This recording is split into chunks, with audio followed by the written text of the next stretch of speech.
অনেকেই কমপ্লেন করে থাকেন যে আমি বেশ কিছুদিন যাবত নেবুলাইজেশন নিচ্ছি, নেবুলাইজেশন নেওয়ার ফলে আমার জিহ্বায় সাদা স্তর জমে গেছে। এটা নিয়ে ওরিট হওয়ার কিছু নাই। যারা দীর্ঘদিন যাবত নেবুলাইজেশন নিচ্ছেন, জিহ্বায় এই ধরনের সাদা স্তর জমতে পারে, এটা অস্বাভাবিক কিছু না। কিন্তু এটা কখন জমবে?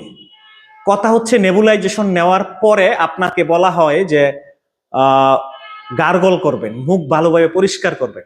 যদি এই কাজটা না করেন তাহলেই কিন্তু এই জিহ্বায় এই ধরনের স্তর জমতে পারে। আমরা এটাকে ফাঙ্গাল ইনফেকশন মনে করে অথবা কোনো ধরনের ইনফেকশন মনে করে আমরা অ্যান্টিবায়োটিক শুরু করি অথবা কোনো ড্রাগস নেওয়া শুরু করি। এই কাজটা সম্পূর্ণ একটা ভুল কাজ।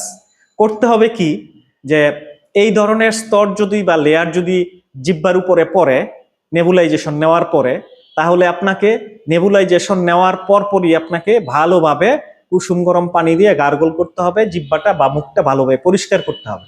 তারপরও যদি না যায় তাহলে আপনাকে বাজারে বিভিন্ন ধরনের ফার্মেসিতে বিভিন্ন ধরনের ওরাল বিভিন্ন ধরনের মাউথ ওয়াশ পাওয়া যায়। তো এই মাউথ ওয়াশ দিয়ে আপনি গার্গল করবেন, মুখ পরিষ্কার করবেন, দেখবেন ইনশাল্লাহ কয়েকদিনের মধ্যেই ঠিক হয়ে যাচ্ছে। ধন্যবাদ সবাইকে।